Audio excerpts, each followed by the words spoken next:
பேச்சுவார்த்தைன்னா என்ன? போய் பேசணும், அவங்க சொல்றத கேட்கணும் இல்லையா? இது எப்படி தெரியுமா இருந்துச்சு? அந்த நடுவில் இருப்பவர்களை பேச சொல்லுங்கள் அப்படின்னு நம்மளோட வாசகர்கள் கெஞ்சுவாங்கல்ல, அந்த மாதிரி விஜய் மட்டும் போய் பேசிட்டு பேச சொல்லுங்க. அந்த மாதிரி விஜய் வந்து ஒரு வேன் எடுத்துட்டு போய் 4 மணி நேரம் விவசாயிகளுடன் பேச்சு பார்த்தா ஸ்பீச் கொடுத்துட்டு வந்துட்டாரு. அதுவும் வெளியில நின்னுட்டு மண்டபம்லாம் அரெஸ்ட் பண்ணி. அதெல்லாம் ஓகே. ஆனா அதுக்கு இந்த மீடியா உயிரை பணையம் வச்சு போனாங்க பார்த்தீங்களா?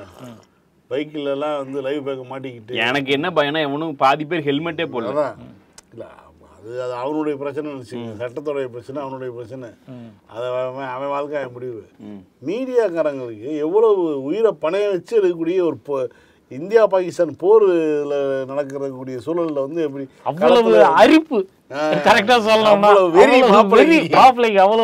அதாவது இந்த வேலையில ரொம்ப அதிகமா 5 நாள் ஒர்க் பண்ணது எதுன்னு பார்த்தா பிடி தான். பிடினா புதிய தலைமுறை தான்.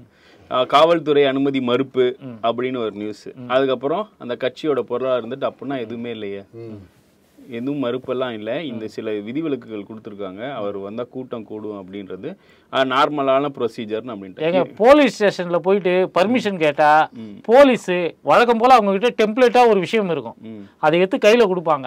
இதுக்கெல்லாம் ஒத்துங்க, இந்த நிபந்தனைகள்லாம் ஒத்துக்கிட்டீங்கன்னா வந்து பர்மிஷன் கொடுக்குறோம். அது திமுக போய் கேட்டாலும் அதேதான், அதிமுக போய் கேட்டாலும் அதேதான், தாவேக போய் கேட்டாலும் அதேதான்.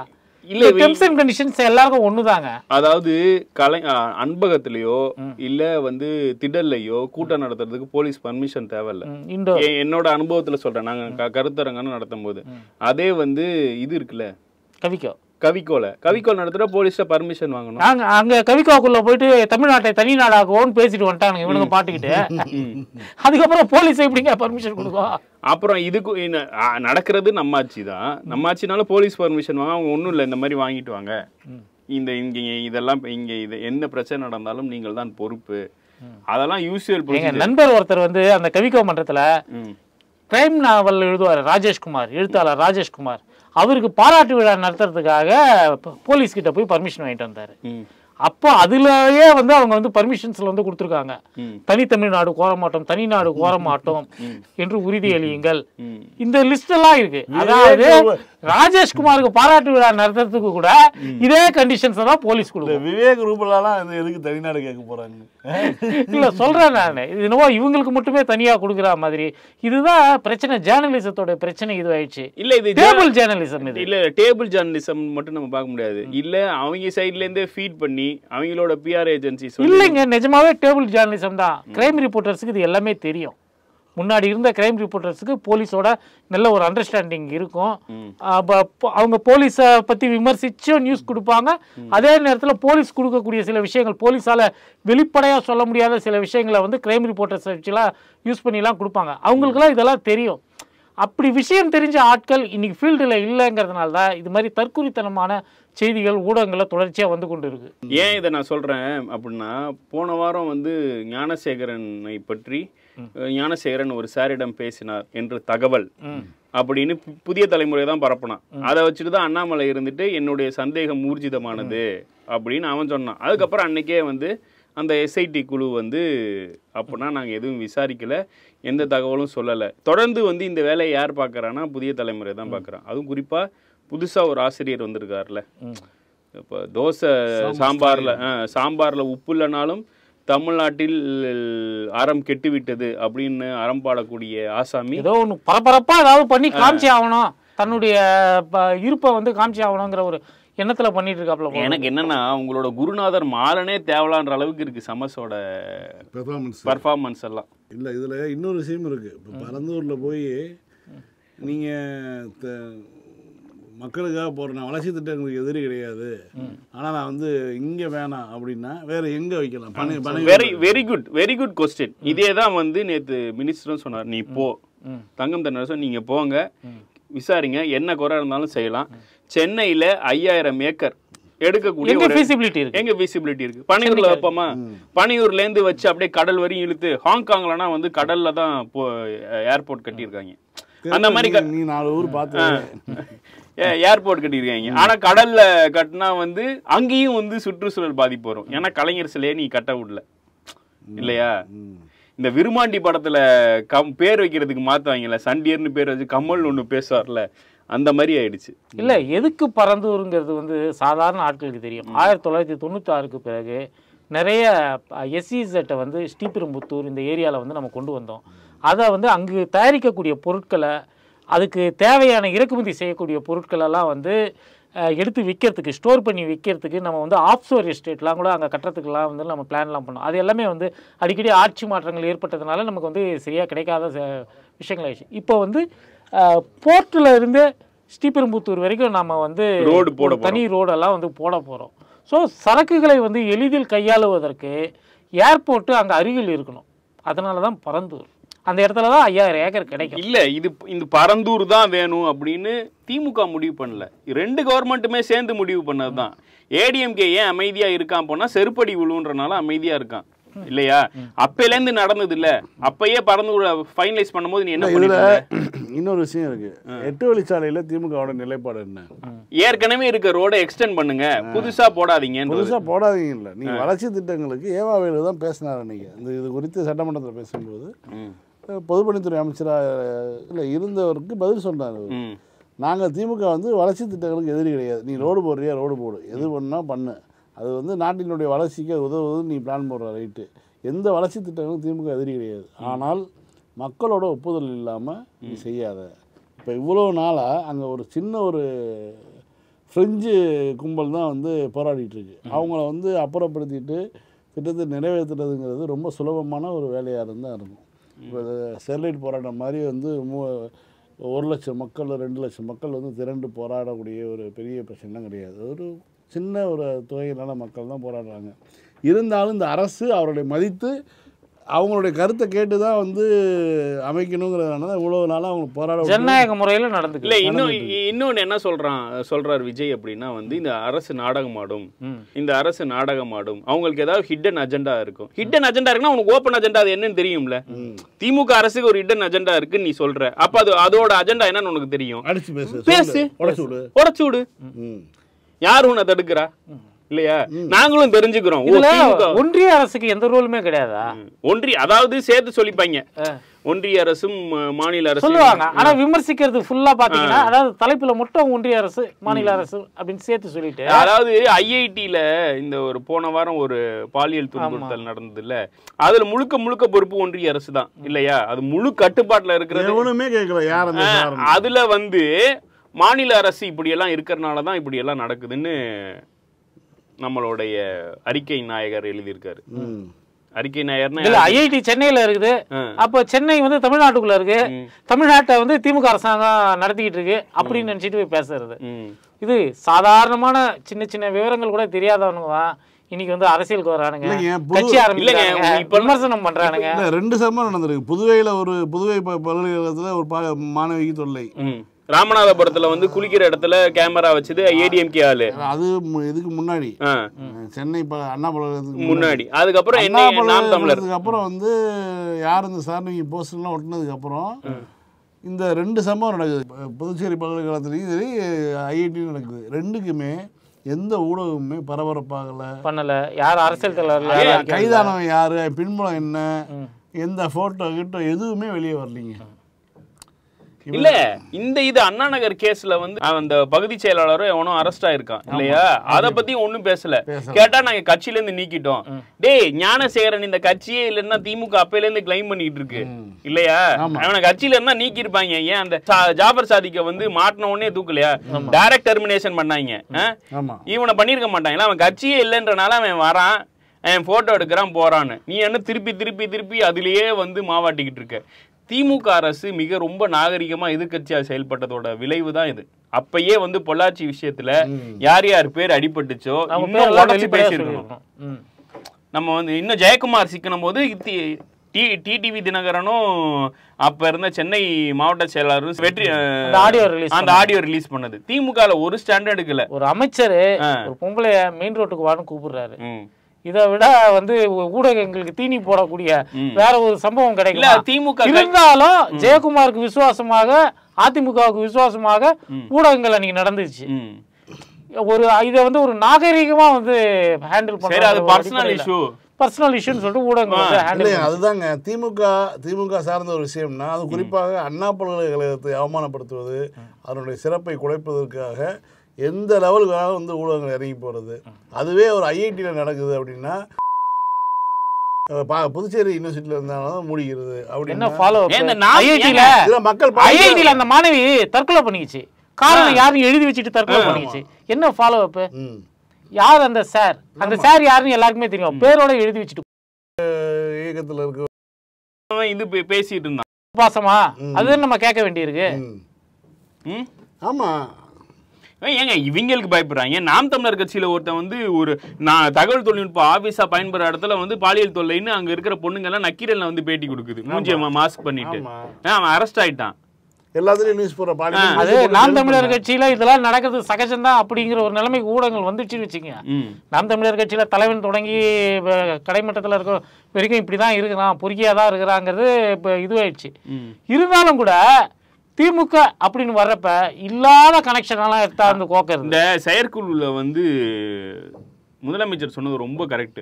புதுசா தொடங்கின கட்சிக்கு கொடுக்கிற ஊடக சொகுசு கூட நம்மளுடைய கட்சிக்கு இந்த பழைய கட்சியா இருந்தாலும் அந்த கட்சிக்கு அவன் எப்பவுமே கிடையாதுன்றது டெய்லி நம்ம பாக்குறோம் இல்லையா? இல்ல அதுதான் அண்ணா சொன்ன மாதிரி தான். கலைஞர் தான் வந்து இந்த மாதிரி பத்திரிகையாளர் பக்கத்துல அணைத்து கொண்டு திரிகிறார், அவங்க என்னைக்குமே நமக்கு விசுவாசமா இருக்க மாட்டாங்க அப்படின்னு சொல்லி அண்ணா வந்து கலைஞருடைய வீட்டு திண்ணையை பார்த்து சொன்னது. உன் வீட்டு திண்ணையில தான் எப்பயும் 10 பத்திரிகையாளர் உட்கார்ந்துட்டு இருக்காங்க. ஆனா அந்த பத்திரிகைக்காரங்க அண்ணாவை கூட இந்த அளவு பண்ணல. இல்ல இந்த சீன்ஸ் பாத்தீங்கன்னா இன்னைக்கு காலைல பனையூர்ல சொல்லுவாரு, நான் பத்திரிகையாளர் ஆனாலும் வந்து பத்திரிகையாளர்களை பக்கத்தில் வைத்துக் கொள்ள மாட்டேன். இல்ல எனக்கு அந்த பத்திரிகை தொழில் எனக்கும் தெரியும் அப்படின்ற மாதிரிதான் சொல்லுவார் அவரு. இல்ல இன்னைக்கு காலையில பாத்தீங்கன்னா அந்த பனையூர்ல இருந்து பரந்தூர் வரைக்கும் இவங்க வந்து கேமரா வச்சுட்டு அலைஞ்சது. உங்களுக்கு அந்த கோவத்தூர் எபிசோட் ஞாபகம் இருக்கா? அந்த அம்மா இங்க இருந்து கிளம்பி போனதுல இருந்து பின்னாடியே போய் வீடியோ எடுத்துட்டு காமிச்சிட்டு இருந்தாங்களே. சசிகலாவுக்கு அந்த அளவுக்கு இம்பார்ட்டன்ஸ் அன்னைக்கு கொடுத்தானுங்க. அன்னைக்கு அதே மாதிரியான ஒரு விஷயமா தான் இன்னைக்கு வந்து தெரியுது. சசிகலா யார் அரசியல்? நீ வந்து வெளியில போய் நின்னா கூட்டம் கூடும், அதனாலதான் மண்டபத்துல இது பண்ணி குறைஞ்சபட்சம் மண்டபத்துக்குள்ள போய் பேசிருக்கலாம்ல. உள்ள வரக்கூடாதுன்னு சொல்லிட்டாங்க. மண்டப உள்ள ஊருக்குள்ள வர வேண்டாம், நீ அந்த இடத்துல வந்து பார்க்க வேண்டாம். மண்டபம் நீ அதுதான் நேத்து ஃபுல்லா வந்து மண்டபம்லாம் அரேஞ்ச் பண்ணி பாக்கெட்ல உன் கொடி இது எப்படி தெரியுமா இருக்கு?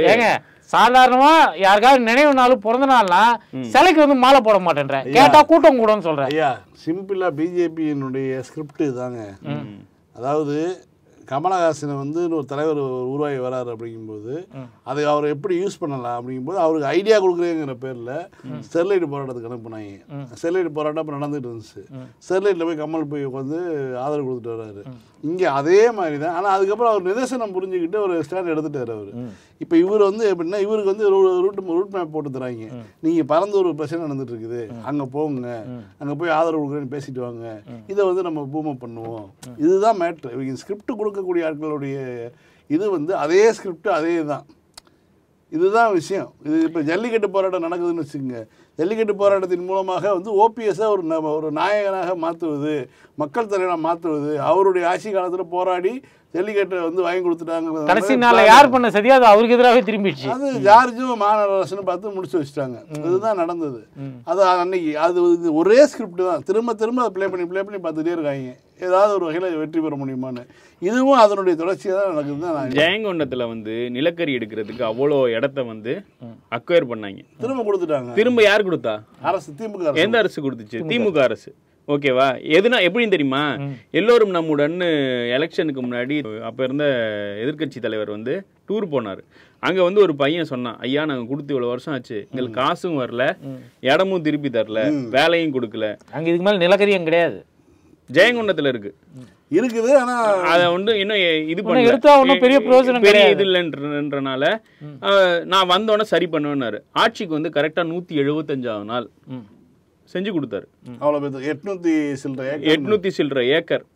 அதாவது எதெல்லாம் வந்து நமக்கு அவசியமற்ற திட்டங்கள், எதெல்லாம் வந்து ரொம்ப அவசியமான திட்டங்கள் அப்படின்னு தரம் பிரிச்சு பார்த்துதான் எதிர்ப்போ ஆதரவோ கொடுக்கணும். இல்ல ஒண்ணும் இல்ல, அது பண்ணக்கூடிய அளவுக்கு கூட இவங்களுக்கு வந்து ஒரு தரவு கிடையாது.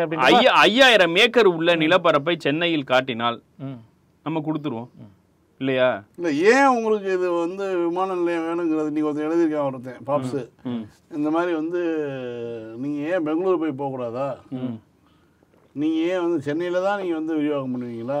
ரெண்டு விஷயம் ஃப்ளைட் எடுத்தீங்கன்னா பெங்களூர் போக போறீங்க. ரெண்டு விஷயம். ஒன்று, கடந்த 10 ஆண்டு ஆட்சி காலத்தில் ஐடி செக்டர் கம்பேர் பண்ணிங்கன்னா ஹைதராபாத் பெங்களூருக்கு அப்புறம் தான் நம்ம இருக்கோம். ஓகேவா? நம்ம என்னதான் ஃபர்ஸ்ட் டைட்டில் பார்க்னா கொண்டு வந்தாலும் நம்ம வரப்பே நமக்கு காம்படிட்டரா ஹைதராபாத் இருந்தான்.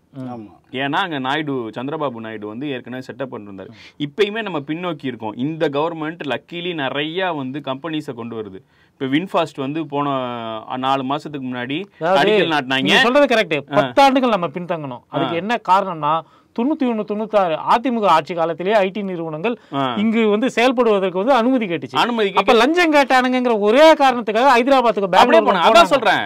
திரும்பவும் கலைஞர் டைடல் பார்க் அமைச்சு அவங்க எல்லாம் கூப்பிட்டாரு. கியா வந்து திருநெல்வேலியில வர வேண்டியது. அங்க இருக்கிற ஆட்கள் ஏடிஎம்கே ஆட்கள் வந்து காசு கேட்டான்னு அவன் திருப்பி பிளான்ட தூக்கிட்டு அங்க போயிட்டான். ஆந்திராக்கு போயிட்டான். இதுதான் நடக்குது. இல்ல இந்த என்ஜிஓக்களுமே வந்து செலக்டிவான ஒரு எதிர்ப்பு தான். இப்போ ஒன்றும் இல்லை, அந்த அவங்க பண்ணுற இன்டோர் பிஸ்னஸ்ஸு அவங்களுக்கான வருவாய் எதுன்னு பார்த்தா தெரியும். நீ வந்து அதே ஏர்போர்ட்டில் ஆட்டோமேஷன் அண்ட் அப்ளிகேஷன் மேனேஜ்மெண்ட் உங்ககிட்ட கொடுக்குறேன் அப்படின்னு சொன்னால் நீ என்ன பண்ணியிருப்ப? நீ என்ன பண்ணியிருப்ப? மனசாட்சியத்தோட யோசனை பண்ணி சொல்லிக்கோ. நான் பேரெல்லாம் சொல்ல விரும்பலை இல்லையா? நீங்க பண்ற தொழிலுக்கும் நீங்க பண்ற இல்லைங்க, ஏர்போர்ட்லயே 4 விஷயங்கள் ஏர்போர்ட்டுக்குள்ளேயே செய்யக்கூடிய சில ப்ராஜெக்டுகள்னு சொல்லிட்டு இந்த என்ஜிஓகளுக்கு தூக்கி போட்டா வச்சுங்களேன், குறைக்கிறத நிறுத்திடுவாங்க. இல்ல அந்த வேலையை வந்து எடப்பாடி செஞ்சிருப்பாரு. நம்ம வந்து செய்யறதுக்கு சங்கடப்படுறோம். கரெக்டா? சங்கடம் எங்க போடுறோம்? செய்யவே இல்லையே. வேலை செய்ய விட்டா தானே. ஒன்றும் இல்லை, எடப்பாடி வந்து போன தடவை சொன்னார், ஞாபகம் இருக்கா? டீச்சர்ஸ்க்கு வந்து 55,000 கோடி ரூபாய் சம்பளம். நம்ம பிள்ளைய 20,000 சம்பளம் வாங்குது. இன்ஜினியரிங் படிச்சுட்டு அந்த மாதிரி உனக்கு என்ன வேணும் வச்சுக்கோ, மகாராசனா வச்சுக்கோ அப்படின்னு டீல் பண்ணிருக்கணும். நம்ம அதெல்லாம் இல்லை, நம்ம மக்கள்கிட்ட கருத்து கேட்போம், அவங்க கேட்குற ரெனுமரேஷன் வந்து 3 மடங்கு இருந்தாலும் பண்ணி கொடுப்போம் அப்படின்ற மாதிரி ஒரு நிலைப்பாடு எடுத்துதான் இப்போ வரையும் நடக்கல. இப்ப ஆரம்பிச்சாதான் 2035, இன்னொரு 10 வருஷம் கழிச்சு தான் அந்த ஏர்போர்ட்டே ரெடி ஆகும். இன்னொன்னு அதுக்கு வந்து நீங்க வந்து 70 கிலோமீட்டர் வந்து மெட்ரோ போடணும். மெட்ரோ மட்டும் இல்ல, அந்த ரோடும் கனெக்ட் ஆகணும். அந்த போர்ட்ரஸ்ல இருந்து உள்ள இதுவுமே கனெக்ட் ஆகணும். இது எல்லாமே இருக்குங்க. இன்னொன்னு, இன்னைக்கு வந்து இந்திய அளவுல 4வது பெரிய விமான நிலையமா சென்னை விமான நிலையம் இருக்குது. ஆனா இருக்கிறதே ரொம்ப லேண்ட் ஸ்பேஸ் கம்மியா. இது வந்து 2வதோ அல்லது 3வது இடத்துல இருக்க வேண்டிய ஒரு விமான நிலையம். என்ன காரணம்? எக்ஸ்பென்ஷன் பண்ண முடியல, சுத்தி வந்து நகரமாயிடுச்சு. ஒரு சைடு மலை. இதுல நீங்க என்னன்னா, வெறும் விமானம், டொமஸ்டிக் ஃபிளைட்டு, இன்டர்நேஷனல் ஃபிளைட்டு மட்டும் சொல்றாங்க. இதை தாண்டி கார்கோ ஒரு விஷயம் இருக்கு. கார்கோ ஹேண்ட்லிங்கிறது மிகப்பெரிய ஒரு பொருளாதாரத்தை கொடுக்கக்கூடிய இது ஒரு துறை. அது அது வேலை வாய்ப்புகளை, ஒரு பெரிய ஒரு விஷயங்கள் எல்லாத்தையும் உருவாக்கக்கூடிய ஒரு விஷயம். அதுக்கான ஸ்பேஸே இல்லாமல் அது எல்லாமே வந்து நம்மள ஏற்கனவே சேது சமுத்திர திட்டத்தை நிறைவேற்ற இப்போ வான்வெளி போக்குவரத்துலயும் நமக்கு கிடைக்க வேண்டிய பங்கு, நியாயமா கிடைக்க வேண்டிய பங்கு, அதையும் இவனுங்க வந்து இது பண்றதுக்காக இந்த மாதிரி இந்த விளியம் போட்டுங்கிறது குளச்சலுக்கான பணம். அது குளச்சல் அங்க துறைமுகம், இயற்கை துறைமுகம் இந்தியாவிலே மிக ஆழமான ஒரு கடல் பகுதி குளச்சல் துறைமுகம். அதாவது சென்னையிலயோ தூத்துக்குடியிலயோ நம்ம ஆர்டிபிஷியலா ட்ரென்ச் பண்ணணும், குழி நோண்டணும், கப்பல் பராமரிச்சுட்டே இருக்கணும். ஆனா அந்த இடத்துல தேவையில்ல, இயற்கையாவே அந்த சென்னையில ரொம்ப மோசம். சென்னையில வந்து பெரிய கப்பல் நிக்க முடியாது. கப்பல் ஒரு 2 கிலோமீட்டர் தூரத்துல நிக்கும். போய் ஃபீடர்லேயே கப்பல் வந்தாலும், சின்ன கப்பல் வந்தாலும் அதுல இருந்து கண்டெய்னரை சின்ன சின்ன கப்பல் போய் தான் எடுத்துட்டு வர முடியும். இப்பதான் நிலைமையா இருக்கு. அதை ட்ரென்ச் பண்றதுக்குன்னே 6 மாசத்துக்கு ஒரு தடவை 100 கோடி ரூபா 150 கோடி ரூபாய் செலவாகும். இதுதான் வந்து நிலைமையா இருக்கு. ஆனால் ஒரு இந்தியாவில் 12 துறைமுகங்கள் இருக்கு. இன்னைக்கு அதுபோல் சிறிய துறைமுகங்கள்னு பார்த்தீங்கன்னா 20க்கு மேற்பட்ட துறைமுகங்கள் வந்துருச்சுன்னு வச்சுக்கோங்க. இந்த துறைமுகங்களில் குளச்சல் துறைமுகம் மட்டும்தான் வந்து இயற்கையான துறைமுகம். அந்த ஒரு 20,000 கோடி 30,000 கோடி போட்டு செலவு பண்ணி அதை கட்டியிருந்தோம்னா தமிழ்நாட்டினுடைய பொருளாதாரம் பயங்கரமா மேம்பட்டுருக்கும். இப்போ எங்க போயிருக்கு அந்த போர்ட்டு? அது கேரளாவுக்கு போயிடுச்சு. யார் ஓனரு? அதானி. இவ்வளவுதான் மேட்ரு. இதுதான் இப்போ வந்து இதே மாதிரி தான் இந்த நோக்கத்துக்காக தான் தமிழ்நாடு ஏதாவது ஒரு வகையில் வளர்ந்துடக்கூடாது. பெங்களூர் பாதிக்கப்படும், மும்பை பாதிக்கப்படும். 2 விஷயம் நல்லா தெரிஞ்சுங்க. பெங்களூரும் மும்பையும் பாதிக்கப்படும். ஏன்னா ரெண்டுமே சங்கிகளுக்கு ஸ்கோப் இருக்கக்கூடிய ஏரியா. நமக்கு போட்டியாக, அதாவது டெல்லி ஏர்போர்ட்டு அதிக டிராஃபிக் உள்ள ஏர்போர்ட்டு, அதிக ஏர் கார்கோ ஹேண்டில் பண்ணுறது, அதிக அயல்நாட்டு பயணிகளை ஹேண்டில் பண்ணக்கூடிய ஒரு ஏர்போர்ட்டு. அதுக்கடுத்து மும்பை, அதுக்கடுத்து பெங்களூரு, அதுக்கடுத்து சென்னை. சென்னைக்கும் பெங்களூருக்குமான போட்டியில் வந்து நம்ம தோத்துக்கிட்டே இருக்கிறதுக்கான காரணம் அவன் கேஐ அதாவது கெம்பேகவுடா இன்டர்நேஷ்னல் ஏர்போர்ட்டை வந்து பெங்களூர் வந்து நான் 60 கிலோமீட்டர் தள்ளி ஆரம்பித்தான். எந்த போராட்டமும் கிடையாது, எதுவும் கிடையாது. அவனும் விவசாய நிலத்தை தான் ஆரம்பித்து அவன் அங்கே நடத்திக்கிட்டு இருக்கான். அதனால வந்து நம்மளை விட அதிகமான வேகத்தில் போகிறான். ஆனால் நகரத்துலேருந்து இந்த விமான நிலையத்துக்கு போகிறதுக்கு 2 மணி நேரம் அதுங்கிற புலம்பெல்லாம் இருக்குது. ஆனால் தமிழ்நாட்டில் நம்ம இப்படி ஒரு பரந்தூர்னு ஒரு விஷயத்தை ஆரம்பிச்சிட்டோம்னா, நம்ம முழுக்க வந்து எல்லா ஃப்ளைட்டையும் அங்கே கொண்டு போக ஆரம்பிச்சிட்டோம்னா இந்த ஸ்பேஸ் நமக்கு பெரிய அளவில் கொடுக்கும். பொருளாதார ரீதியாக, வர்த்தக ரீதியாக எல்லா வகையிலும் நம்ம வந்து ஒரு இதுக்கு வருவோம். இதை தடுப்பதற்கான விஷயந்தான் எப்படி வந்து குளச்சல் துறைமுகத்தை தடுத்தாங்களோ, சேது சமுத்திர திட்டத்தை தடுத்தாங்களோ, அதே மாதிரியான ஒரு சதி தான் சென்னை விமான நிலைய விரிவாக்கத்தை தடுத்துக்கிட்டே இருக்குது. இதுக்கு விஜய்க்கு எவ்வளவு கூலிங்கிறத நமக்கு தெரியல, எதிர்காலம் சொல்லும். அதாவது முதல் தன்னுடைய கள அரசியல் அப்படின்னு சொல்லிட்டு காலே தரையில படாம வெறும் ஜஸ்ட் ஒரு 2-3 மினிட்ஸ் அந்த ஒரே வீட்டுல இருந்து போகும்போது இவி வெஹிக்கிள் போனாரு காட்டுறதுக்கா, BMW எலக்ட்ரானிக் வெஹிக்கிள் எடுத்துட்டு நான் வந்து எலக்ட்ரிக் கார்ல போய் பசுமையா போறேன் அப்படிங்கிறது. இவங்க ஏதாவது இன்சூரன்ஸ் அதெல்லாம் ஏதாவது பிரச்சனை ஏதாவது இருந்துச்சு? இல்ல அண்ணன், இவங்க தோனி தான் கேட்டாரு, நீங்க எலக்ட்ரிக் காரை பயன்படுத்த சொல்றீங்கல்ல, அந்த மின்சாரத்தை எப்படி தயாரிக்கிறீங்க? நிலக்கரி அல்லது அணு மின்சாரம், அனல் மின்சாரம் அல்லது அணு மின்சாரம், இப்படிதான் நீங்க தயாரிக்கிறீங்க. இப்படி தயாரிக்கக்கூடிய மின்சாரத்தை நீங்க வந்து எலக்ட்ரிக் கார்ல ஏத்திக்கிட்டு நான் வந்து இதுல போறேன்னு சொன்னா சோர்ஸ் உங்களுக்கு எங்க இருந்து வருது? ஆற்றல்ங்கிறதே அப்படிதானே. ஒரு ஆற்றலை உருவாக்குறதுக்கு இன்னொரு ஆற்றல், அதுக்கு சமமான இன்னொரு ஆற்றல் தேவை. அதாவது நீ வந்து பாதிக்கப்பட்ட மக்களை போய் பார்க்க போற, கையில கட்சி கொடி எல்லாம் வச்சுட்டு போற. இதே மாதிரி போயிட்டு ஒரு அம்மா டெம்போ டிராவல்ல போய் அன்பார்ந்த வாக்காளர் பெருங்குடி மக்களேன்னு சொன்னுச்சு. எந்த நேரம் தெரியுதா? கொட்டு மலையில மக்கள் பாதிக்கப்பட்ட போது. நீ ஏன் வந்து டு த பப்ளிக்கா வந்து ரீச் பண்ண மாட்டேங்கிற? ஆக நீ ஒரு ஃபர்ஸ்ட் கள அரசியல் பண்ற, அதுக்கு ஒரு நல்ல காசுல பண்ணலாம் இல்லையா? நீட்டுக்கு எதிராக பண்ணலாம். நீட்டுக்குமே நீ போன வாரம் அறிக்கை விட்டு செருப்படி வாங்கின. இந்த மாதிரி வந்து நீட்டுக்கு எதிரா இப்ப எப்படி திமுக இல்ல பெரியார பத்தி சீமான் பேசி இருக்கிறாரு. இவனாலதான் பேசினான், உன்னாலதானே பேசினான். விஜய்க்கு கொள்கை தலைவர்கள் பெரியாரும் அம்பேத்கர்னு சொன்னப்ப பெரியாரை இழிவுபடுத்தி பேசினான். நீ என்ன பண்ற? வாயை திறந்தியா? அத பத்தி பேச வேண்டியது வாயில என்ன வச்சிருக்க? இல்ல இப்போ அறிவுமதின்றவர் வந்து அறிக்கை விட்டுருக்காரு, பெரியாரை அவதூறு செய்ய நான் தயார். யார்கிட்ட போய் பேச போறீங்க? பேர சொல்லு, சீமான் பேரை சொல்லுங்க. சீமான் பேரை சொல்லுங்க. இந்த வாய் விபச்சாரி சீமான் பேரை சொல்லுங்க. இந்த என்ஜிஓக்கும் போல மானமும் அறிவும் மனிதனுக்கு அழகுன்னு போட்டிருக்கு. சரி, மனிதனுக்கு அழகு. உனக்கு என்னடா மாமா பயலே, நீ ஏன் அவன் பேரை போட மாட்டேங்கிறீங்க? ஏன் பேரை போட மாட்டேங்க? யாரு பெரியார யாரு அவதூறு செய்யறது? சொல்லு சொல்லு. பாப்பா எப்பவுமே செய்யறான், அதனால வந்து நமக்கு வந்து தெரிஞ்சு எச்ராஜாவை சொல்றியா? நீ யாருன்னு சொல்லு. 13 கொலை தூத்துக்குடியில கொலை எடப்பாடிய உன்னால வந்து பெரியார் உங்களை வாழ்த்துவார் முதல்வரே அப்படின்னு எழுத முடிஞ்சதுல ட்விட்டர்ல. இப்ப பெரியார் ஒருத்தன் திட்டுறான், யாருன்னு சொல்லி உன்னால சொல்றதுக்கு என்னடா கேடு? உன்னை பாரி மாமா பயலுக்கு கிடையாது அது அப்படின்றதுதான் நம்மளோட கோட். மீண்டும் இன்னொரு பூமரில் சந்திப்போம். நன்றி, வணக்கம்.